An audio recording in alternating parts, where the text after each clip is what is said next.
নমস্কার বন্ধু, শুভ দুপুর। তো আজকে দুপুর থেকে ব্লগটা শুরু করছি। বেঙ্গলি কালচারের পক্ষ থেকে নতুন একটি ব্লগে সকলকে জানাই স্বাগত। তো আজকে লাঞ্চে যা আছে মেনু সেটা খেয়ে দিয়ে একটু বেরোবো, ছেলে স্কুলে যাব। তো সেখানে গিয়ে দেখাবো কি কি করতে চলেছি, তো সঙ্গে থাকুন। তো লাঞ্চে আছে পটলের সর্ষে আর একটা আলু পেঁপে দিয়ে পেঁয়াজ আদা রসুন দিয়ে একটু মাখা, আর পুকুরের মাছের ঝোল আমাদের, আমরা চাটনি আর ভাত। এই হচ্ছে আজকের লাঞ্চের মেনু। তো খাওয়া দাওয়া করে চলুন ছেলে স্কুলে যাওয়া যাক।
তো বন্ধুরা, এই জাস্ট বাড়ি ফিরলাম। তো সুইমিং পুলে বেশ মজা লাগছিল, মনে হচ্ছে আমি নিজেই নেমে পড়ি। ছোট বাচ্চাদের সাথে মনে হচ্ছে, ছোট না বড় মাঝারি আমার সাইজ মতো সকলেই আছে। তো আমার ছেলেও বলেছিল, মা তুমিও ভর্তি হয়ে যাও। তাই আমি বললাম ঠিক আছে, তুই আগে ভর্তি হয়ে যা। ওর অলরেডি এটা রিঅ্যাডমিশন, কেন কি আগে হয়েছিল কিন্তু তখন লকডাউন যেহেতু পড়েছিল এবং মাঝখানে সেভাবে সময়টা অ্যারেঞ্জ করা যাচ্ছিল না, যোগা শিখতে যেহেতু।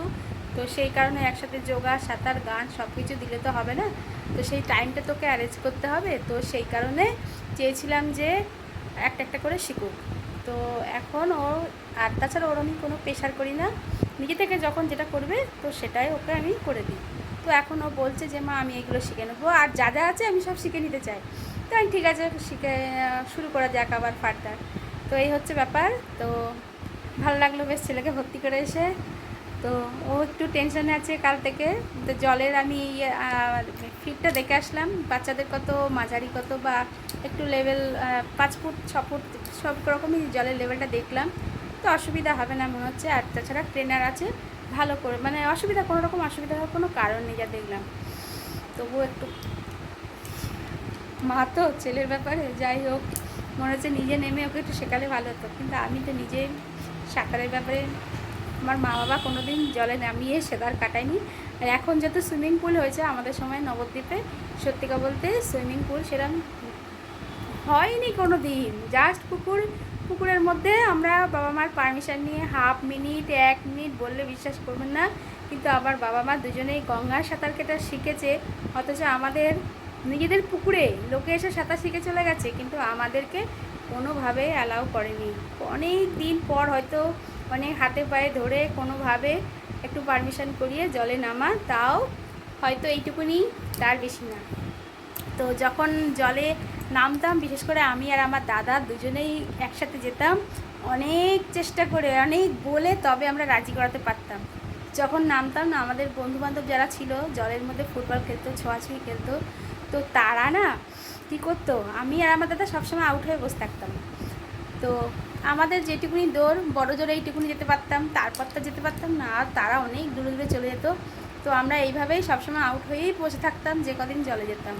এবং তার জন্য আমরা ভীষণ বকুনিও খেতাম, কেন কি আমরা 8 মিনিট 1 মিনিটে, সত্যি করে কি এখন আমরা ভাবি বড় হয়ে কত বোকা ছিলাম। পারমিশন করতাম কি 8 মিনিট টাইম দাও, 1 মিনিট টাইম দাও, কিন্তু প্র্যাকটিক্যালি কি সেটা সম্ভব থাকে? জলে নামলে আধ ঘন্টা তো মিনিমাম বা ম্যাক্সিমাম বলা যেতে পারে 1 ঘন্টা। তো যাই হোক, কী আর করা যাবে। তো আর 2000 সালে বন্যায় যখন হয়েছিল তখন একটু বন্যার জলে সাঁতার শিখেছিলাম, আমিও তাই, দাদাও তাই। তো এই হচ্ছে আমাদের সাঁতার শেখার গল্প। তো এখন ছেলের সাথে মনে হচ্ছে সুইমিং পুলে সত্যি সত্যি নেমে যায়, কেন কি ওকে তো ট্রেনাররা দেখবে, পাশাপাশি ছেলে তো মা হিসেবে মনে হচ্ছে ওর পাশে থাকলে দুজনে একসঙ্গে সাঁতার শিখি, জীবনে আমাদের দুজনের একটা আলাদা আনন্দও থাকবে, অনুভূতিও থাকবে। তো দেখা যাক, ও ভর্তি হোক, ও মানে শুরু করুক, তারপরে নিশ্চয়ই আমার ইচ্ছা আছে, নেই তা বলবো না। তো একটু শরীরটা একটু হালকাও করা দরকার, পাশাপাশি জীবনে যে একটা আক্ষেপ থাকে না যে সাঁতার শিখতে পারিনি, তো পারি মানে সেরকম না। আর সাঁতার শিখলে যেটা অনেক রকমের সাঁতারের যে প্রোগ্রামগুলো থাকে, অনেক রকমের সাঁতার, তো সেইগুলো শেখা একটা আলাদা বিষয় না। তো দেখা যাক।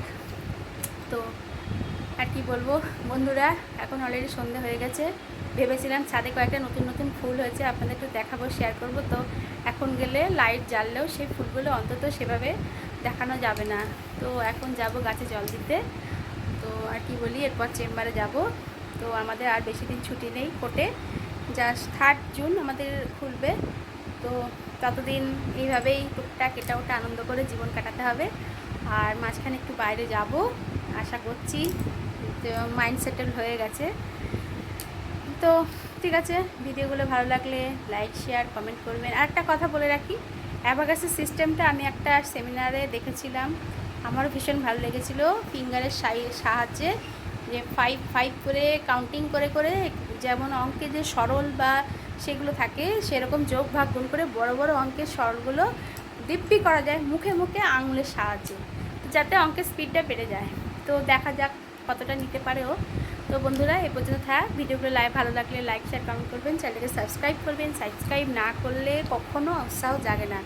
তো আজ এই পর্যন্ত। আর ভিডিওটা আমি জানি না আমার কোয়ালিটিটা কেমন লাগছে, মাঝে মাঝে আমার নিজেরই পছন্দ হয় না, সত্যি বলছি, আমি প্রফেশনালি কিছুতে করে উঠতে পারছি না। তো চেষ্টা করব আস্তে আস্তে নিজেকে ইমপ্রুভমেন্ট করার। সঙ্গে থাকবেন, পাশে থাকবেন, ভালো থাকবেন। টিল দেন টাটা, দেখা হবে পরবর্তী ব্লগে। নমস্কার।